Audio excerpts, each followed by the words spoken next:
जय श्री कृष्णा मित्रों, आज हम छंद पढ़ेंगे।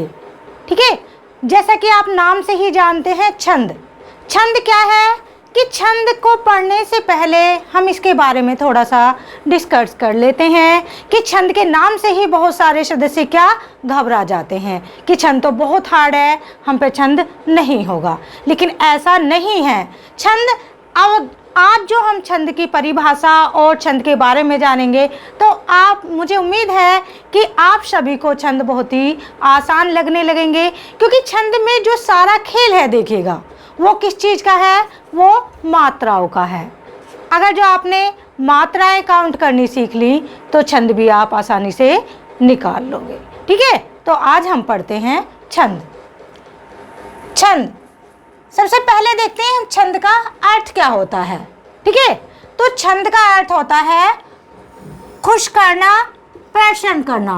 ठीक है, अब देखिए खुश करना, लेकिन छंद के नाम से ही कुछ क्या होते हैं, दुखी हो जाते हैं। अरे दुखी मत होइएगा, सारी चीज़ें आपको समझाई जाएंगी, सब कुछ बताया जाएगा, जो मात्राएं होती हैं वो भी आपको कराई जाएंगी। तो आपसे दुखी नहीं होना है, खुश रहना है। ठीक है, आपकी काम क्या है कि आपको वीडियो को देखना है और खुश रहना है।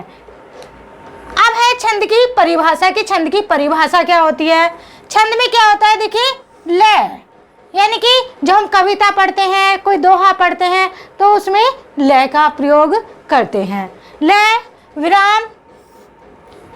अब जब कोई चीज़ हम पढ़ते हैं तो बीच बीच में क्या रुकना भी तो पड़ता है, और रुकने के दौरान जब वाक्य पूर्ण हो जाता है तो उसमें क्या विराम चिन्ह का प्रयोग होता है। तुक, मात्रा, देखिए सारा खेल ही मात्रा का है। अगर जो आपको छंद में मात्राओं का प्रयोग करना आ गया तो छंद आपको बहुत ही आसान लगने लगेंगी। वर्ण आदि के नियमों से बंधी पंक्तियां क्या कहलाती हैं, छंद कहलाती हैं। अब देखिए छंद के अंग। छंद के अंग में सबसे पहले पढ़ेंगे हम वर्ण। हिंदी वर्णमाला में कितने वर्ण होते हैं? हिंदी वर्णमाला में देखिए टोटल 52 वर्ण होते हैं, लेकिन यहाँ पर वो 52 वर्ण नहीं पढ़ने, यहाँ पर क्या पढ़ना है कि जो छंद में प्रयोग होते हैं वर्ण, उनको पढ़ना है। वर्ण 2 प्रकार के होते हैं। कौन कौन से होते हैं? एक होता है देखिएगा ह्रस्व स्वर, और एक होता है दीर्घ स्वर। ह्रस्व का मतलब होता है छोटा और दीर्घ का मतलब होता है बड़ा। तो ये चीज़ आप ध्यान रखेंगे कि घर में 2 सदस्य हैं या फिर 2 भाई हैं, एक छोटा है और एक बड़ा है। ठीक है, तो ये छोटे और बड़े का हमें ज्ञान रखना है। तो देखिए ह्रस्व स्वर में जो है कौन कौन सा है? ह्रस्व में छोटा। जब हम वर्णमाला को पढ़ते हैं तो क्या पढ़ते हैं, पहले स्वर पढ़ते हैं, नहीं पढ़ते हैं? तो अ, ऐ, उ, और ये है आपका देखिए चंद्र बिंदु। जहाँ पर भी आपका चंद्र बिंदु लगा हुआ होगा वहाँ पर क्या आएगा, आपका छोटा आएगा। छोटा मतलब, और री, देखिए छोटे से मतलब होता है कि जो मात्राएं हैं वो ये एक मात्रा आएगी उसके लिए। ठीक है, नेक्स्ट है दीर्घ। दीर्घ का क्या है कि दीर्घ में क्या, दीर्घ मीन्स क्या है, बड़ा। ठीक है, तो अ, ऐ, ओ, ए, ऐ, ओ, औ, अं और अह। ठीक है, तो इसको क्या देखते हैं कि हम ये क्या है, ये बड़ा है। अब ये तो देख लिया कि कौन सा छोटा है कौन सा बड़ा है। अब देख लेते हैं इनकी मात्राएं कि हम किस प्रकार से इनमें मात्राओं का प्रयोग करेंगे। तो पहला है आपका ह्रस्व। ह्रस्व की मात्रा कौन सी होती है, एक मात्रा होती है। ठीक है, अब देखिए और इसका प्रयोग करना कैसे सीखेंगे कि ये लिखा हुआ भी, ये तो और लिखा हुआ है, अब है को हम कैसे प्रयोग करेंगे, हमें कैसे पता चलेगा इसमें छोटा है कैसे? तो देखिए यहाँ पर लिखा हुआ है क। ठीक है, क और आ की मात्रा आ रही है क, अ, तो इसकी मात्रा क्या होगी, एक मात्रा होगी। कई एक मात्रा होगी। कु, छोटा उ है तो इसके लिए कौन सी मात्रा होगी, एक मात्रा होगी। ये आपका चंद्र बिंदु है। ठीक है, चंद्र बिंदु के लिए हमेशा क रहे, इसके लिए एक मात्रा काउंट करते हैं हम। नेक्स्ट है री, री कहीं पे भी आपको लिखा हुआ आता है तो उसकी भी एक मात्रा काउंट की जाती है। नेक्स्ट है दीर्घ स्वर, दीर्घ में देखिएगा आ है, आ को कैसे करेंगे, जैसे कि लिखा हुआ काम या फिर का लिखा हुआ है तो का के लिए जैसे का, तो ये क्या हो गया, ये बड़ा हो गया ना, हो गया, तो बड़े के लिए क्या, ये इसका चिन्ह होता है। देखिए बड़े की जो मात्रा होगी ये इस तरीके से बड़े का ये चिन्ह होता है, यानी कि दो मात्राएं, ठीक है। तो का दीर्घ आई, ये आ रहा है ना आपका की, दो मात्राएं कु, यानी कि बड़ा ऊ है कु, तो इसमें क्या आएगी आपकी एक मात्रा आएगी, दो आएंगी, दो मात्राएं कै, दो मात्राएं ऐ, दो मात्राएं औ, दो क, दो मात्राएं। और देखिएगा ये चीज विशेष रूप से ध्यान रखनी है कि देखिए यहाँ पर जो आ रहा है ये चंद्र बिंदु आ रहा था, चंद्र बिंदु के लिए हमेशा एक मात्रा लगाते हैं, और जहाँ पर अंक की बिंदी आती है, अंग आता है, ठीक है, वहाँ पर कौन सी मात्रा होगी, वहाँ पर दो मात्राएं काउंट की जाती हैं। तो इसके लिए क्या आएगा, दो मात्राएं। और कहा यानी कि आहा के लिए कितनी मात्रा आएंगी, इसके लिए भी दो मात्राएं प्रयोग की जाती हैं, ठीक है। अब देखिए ये तो मात्राओं का हमने ज्ञान देखा कि किस प्रकार से हम मात्राएं लगाती हैं। अब एक एग्जाम्पल के थ्रू हम इस चीज़ को देख लेते हैं कहाँ पर कौन सी मात्रा आएगी। अब देखिए जैसे कि ये लिखा हुआ है नगर, ठीक है, अब नगर में कितनी मात्राएं हैं, न आ रहा है तो न के लिए एक मात्रा, ग एक मात्रा, र एक मात्रा, ठीक है। ये मात्राएं हम काउंट करेंगे तो कुल मिला के कितनी मात्राएं होगी, तीन मात्रा। ये लिखा हुआ है माता जी, ठीक है। अब माता जी में कितनी मात्राएं हैं हम इनको काउंट करेंगे, और ये यानी कि दीर्घ मात्रा है या फिर लघु मात्रा है ये भी हम देखेंगे। तो माँ कितनी मात्रा होगी, दो, ता आ रहा है तो ये बड़ा है, दो मात्राएं, और जी बड़ी आई है तो इसमें भी दो मात्राएं, तो दो दून चार दूते 6 आ जाएगा। अब देखिए यहाँ पर थोड़ा सा ये इसका स्तर हार्ड हो जाता है, और हार्ड क्या, इस चीज़ को हम जान लेंगे तो आप कभी भी गलती उसमें नहीं करेंगे। अब देखिए ये है जैसे कि व्यय, व्यय व्यक्ति भी हो सकता है इसमें, ठीक है। अब जहाँ पर भी आपको व्यय यानी कि ये आधा अक्षर दिखाई दे, जैसे कि व्यय है तो यहाँ पर आधे अक्षर को अगर जो वर्ड के शुरू में आएगा तो उसको कभी भी हम काउंट नहीं करते हैं, ठीक है। तो व्यय है तो इसकी मात्रा कितनी आएगी, एक मात्रा आएगी। और यहाँ पर देखिएगा अब यहाँ तक तो ठीक है कि शुरू में आ रहा है तो हम उसको काउंट नहीं करेंगे, लेकिन यहाँ पर भी तो न जो है वो न क्या आ रहा है, आधा आ रहा है। अब आप सोचेंगे भाई यहाँ पर काउंट नहीं करा तो वहाँ पर भी क्यों करें हम काउंट, लेकिन ऐसा नहीं है। अगर जो ये यानी कि वाक्य के ये बाद में आती है जो कि सुंदर, तो ये न जो है इसको हमेशा हम बड़े में काउंट करते हैं, ठीक है। तो इसको ये डबल हो जाएगा, इसकी मात्रा हो जाएगी डबल यानी कि दीर्घ मात्रा हो जाएगी। द और र एक एक मात्रा है तो दो, वन कितनी हो जाएंगी, 4 मात्राएं, ठीक है। तो इस चीज़ को हमें विशेष रूप से ध्यान रखता है क्योंकि गलतियां जो होती हैं, गलतियां सबसे अधिक यहीं पर होती हैं जब हम मात्राएं काउंट करते हैं, ठीक है। अब देखते हैं जैसे कि इसमें भी अब देखिए ये मात्राओं का कुछ हमने यहाँ पर लिखा हुआ है। देखिए ये है मात्रा, अब बताइए ये कौन से, न त, जैसे कि अंत होता है तो इसमें कौन सी मात्रा आएगी, छोटी है या बड़ी है, क्योंकि ये शुरू में आ रहा है तो शुरू की मात्रा इसमें काउंट नहीं होगी, तो इसके लिए एक मात्रा होगी। नेक्स्ट है अ। अब देखिए ये चंद्र बिंदु आ रहा है और चंद्र बिंदु में हमेशा एक मात्रा काउंट की जाती है, लेकिन यहाँ पर एक मात्रा आएगी या फिर दो मात्राएं आएंगी, बताइए। तो यहाँ पर क्या आएंगी, दो मात्राएं आएंगी। क्यों? क्योंकि ये चंद्र बिंदु तो है, लेकिन इसके साथ साथ ही ये क्या है, ये दीर्घ है। और मैं जैसे कि अंबर लिखा हुआ हो, पूरा वर्ड हो जाएगा अंबर, तो अम्ब, तो क्या आ जाएगा, इसमें एक मात्रा आएगी, दो मात्रा, इसमें हमेशा एक मात्रा आएगी। ठीक है, ये है क्र। क्र के लिए देखिए यहाँ पर क्या आ रहा है, र। र के लिए इसमें कौन सी मात्रा आएगी, आपकी एक मात्रा काउंट होगी। ये है आपकी हो। हो के लिए देखिए छोटा ऊ है और ये क्या है, चंद्र बिंदु लगा हुआ है, तो कौन सी मात्रा होगी, इसमें वन मात्रा होगी। ये है ब। ठीक है, अब ब में कौन सी मात्रा होगी, ब अंक की बिंदी लगी हुई है, अंग, तो इसमें हमेशा हम दो मात्राओं का प्रयोग करते हैं। जहाँ पर भी ये अंक की बिंदी लगी हुई होगी वहाँ पर ये डबल माना जाएगा, यानी कि ये दीर्घ होगा, इसमें दीर्घ मात्रा आएगी।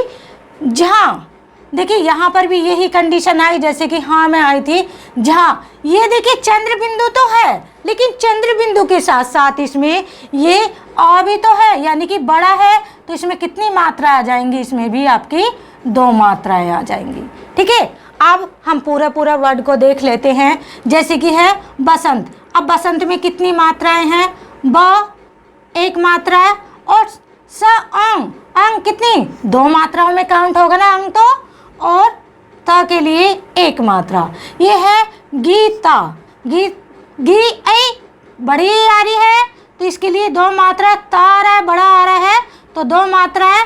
राम, रा बड़ा और ये एक मात्रा, म के लिए एक मात्रा आएगी। अब देखिए यहाँ पर फिर यही कंडीशन आ गई। भक्त, भक्त के लिए कौन सी मात्रा आएगी, एक आएगी, दो आएगी, आ, यानी कि भक्त का जो है ये बीच में आ रहा है, यानी कि अगर जो इसके बीच में आ जाए तो इसमें क्या है, इसको काउंट करते हैं और ये बड़ा काउंट होगा, यानी कि डबल मात्रा हो जाएगी, दो एक। प्यारा, अब ये शुरू में आ रहा है तो कभी भी आधे अक्षर को हम शुरू में काउंट नहीं करते हैं, तो इसमें क्या आ जाएगा, आपका एक मात्रा आ जाएगी। ठीक है, अब देखिए एक मात्रा तो आ जाएगी प्यारा, लेकिन इसमें क्या आ रहा है, इसमें आ भी तो आ रहा है, देखिएगा आधा तो है ये, लेकिन इसके साथ में या, तो इसके लिए कौन सी मात्रा का प्रयोग करेंगे हम, डबल, र डबल मात्रा। गुरु, गुरु के लिए गो एक मात्रा और र एक मात्रा। ठीक है, तो मैं आशा करती हूँ कि आपको ये मात्राएं लगानी आ गई होंगी। अब नेक्स्ट टॉपिक हम अभी पढ़ेंगे। अब देखिए छंद के प्रकार देखेंगे हम। छंद के प्रकार में जो है ये है पाद्य चरण। ठीक है, तो छंद में कितने चरण होते हैं, एक छंद में 4 चरण होते हैं। अब देखिए एक छंद में 4 चरण होते हैं, उसे क्या कहते हैं, उसे चरण या पाद कहते हैं। लेकिन जरूरी तो नहीं है कि छंद में क्या होते हैं, 4 ही चरण हो, भाई 6 चरण भी तो होते हैं, और जिसमें 6 चरण होते हैं उसे क्या कहते हैं, उसे छप्पाई कहते हैं। ठीक है, जो कि चौपाई है, चौपाई में आपके कितने चरण होते हैं, 4 चरण होते हैं। और ऐसे ही दोहा है, दोहे में हम मात्राओं को काउंट करेंगे। ठीक है, जैसे कि उसमें जो पहला और तीसरा है उसमें क्या होगे, उसे विषम पद कहते हैं, और दूसरे और चौथे पद को क्या कहते हैं, उसे समचरण कहते हैं। ठीक है, अब देखते हैं यति। यति का अर्थ है विराम। ठीक है, जब हम कोई भी कार्य करते हैं, अब जैसे कि हम बोल ही रहे हैं मान लीजिए, और बोलते बोलते बीच में हम क्या करते हैं, हम रुक जाते हैं, अपनी वाणी को विराम दे देते हैं, या हमारा वाक्य जब पूरा हो जाता है तो उसे क्या कहते हैं, उसे कहते हैं विराम। ठीक है, तो चरण के अंत में पूर्ण विराम होता है, पूर्ण विराम का चिन्ह है ये, तो क्या चरण के अंत में पूर्ण विराम लगाया जाता है। वर्ण और मात्रा, देखिए वर्ण और मात्रा हम जैसे कि पहले भी समझा चुके हैं, जो इसमें सारे खील होता है यानी कि छंद में वो मात्राओं का ही होता है, और मात्राओं का ज्ञान हम पहले भी कर चुके हैं, लेकिन कुछ मात्राओं का ज्ञान हम और डीपली कर लेते हैं कि कोई भी हमसे कोई भी टॉपिक छूट ना जाए। ठीक है, मात्रा की गणना करते समय निम्नलिखित नियमों का यानी कि नियमों को ध्यान में रखना चाहिए। जैसे कि पहला है आपका ए ऐ ओ री को क्या माना गया है, लघु मात्रा माना जाता है। ठीक है, लघु मीन्स छोटा, और लघु की कितनी मात्रा होती है, लघु की एक मात्रा होती है। जैसे कि लघु की जो मात्राएं हैं इसमें क्या है, देखिए लघु की मात्रा कितनी है, एक है। दीर्घ की कितनी मात्राएं हैं, दीर्घ की 2 मात्रा हैं। ठीक है, जैसे कि किसनु, ये लिखा हुआ है किसनु। अब की के लिए कितना आएगा, 1 मात्रा। श 1 और नो 1 मात्रा, बराबर कितनी मात्रा हो जाएंगी कुल मिला के 3 मात्रा। नेक्स्ट है आ ऐ उ ए ऐ ओ आओ को गुरु माना जाता है। जैसे कि नानी, मामा है, बच्चे बहुत जिद करते हैं नानी के जाना है, मामा के जाना है। ठीक है, तो इसमें क्या होता है, इसमें मात्राओं को काउंट करें। जैसे कि नानी, ये ना आ रहा है तो इसके लिए कितनी मात्रा होंगी, 2 मात्रा। नी 2 मात्रा, मा 2 मात्रा, और ये मात्रा कौन सी है, गुरु का चिन्ह है, और इसमें 2 मात्राएं लगाई जाती हैं। नेक्स्ट है संयुक्त अक्षर में यदि प्रारंभ का वर्ण आधा हो। संयुक्त अक्षर क्या होते हैं, 2 वर्णों के मेल से जो अक्षर बनते हैं वो क्या कहलाते हैं, वो संयुक्त, यानी कि मिला हुआ, मिलन के लिए संयुक्त का प्रयोग होगा। ठीक है, तो संयुक्त अक्षर में यदि प्रारंभ का वर्ण, प्रारंभ में शुरू का वर्ण आधा हो तो उसकी गणना नहीं की जाती है। ठीक है, जैसे कि है आपका क्या। ठीक है, अब देखिए ये शुरू का अक्षर है तो इसकी गणना नहीं की जाएगी, लेकिन यहाँ पर ये छोटा आएगा बड़ा आएगा, यहाँ पर ये बड़ा अक्षर आएगा। क्यों, ये कै और ये जो है इसके बाद में क्या आ लगा हुआ है। अगर जो ये खाली कै और ये होता तब इसमें 1 मात्रा आती, लेकिन ये आ भी तो लगा हुआ है तो इसमें कितनी मात्राएं हो जाएंगी, 2 मात्राएं हो जाएंगी। अब इसमें देखिए प्लग, ये क्या है, प्लग, प और ल। ठीक है, अब ये प और ल है, ये प जो है ये ल से पहले लगा हुआ है यानी कि आधा अक्षर है, तो इसके लिए 1 मात्रा होगी, और ग के लिए 1 मात्रा होगी। ऐसे ही देखते हैं संयुक्त अक्षर में यदि अक्षर आधा होने पर पहला वर्ण यदि लघु हो, पहला वर्ण क्या हो, छोटा हो, तो उसमें उसे क्या मान लिया जाता है, उसे गुरु मान लिया जाता है। जैसे भक्त। ठीक है, अब ये लगा हुआ है आपका भक्त लिखा हुआ है। अब देखिए इसमें क्या करें, संयुक्त अक्षर में यदि अक्षर आधा हो, भाई देखिए संयुक्त अक्षर है, ठीक है, ये अक्षर आधा आ रहा है, और पहला वर्ण कौन सा है, भ है, वो लघु हो तो उसे क्या मान लिया जाता है, उसे गुरु मान लिया जाता है, क्योंकि इन दोनों को मिलाकर के भ और आधा का यानी कि 2 मात्राएं, गुरु और त 1 मात्रा। ठीक है, तो ये हमने मात्राओं का ज्ञान देखा है, यानी कि ज्ञान प्राप्त किया है आज। और अब नेक्स्ट टॉपिक चलेगा, वो चलेगा हमारा कि छंद के कितने प्रकार होते हैं, यानी कि वर्णिक छंद है, मुक्तक छंद है, ये कौन सी छंद है उस चीज़ को हम देखेंगे। जैसे कि दोहा, सोठा, चौपाई, रोला, ये नेक्स्ट वीडियो में हम आपको समझाएंगे। और देखिए कैसे हम दोहे और सोठा को पहचानते हैं, चौपाई को कैसे पहचानते हैं, उसकी भी आसान ट्रिक्स बताई जाएगी।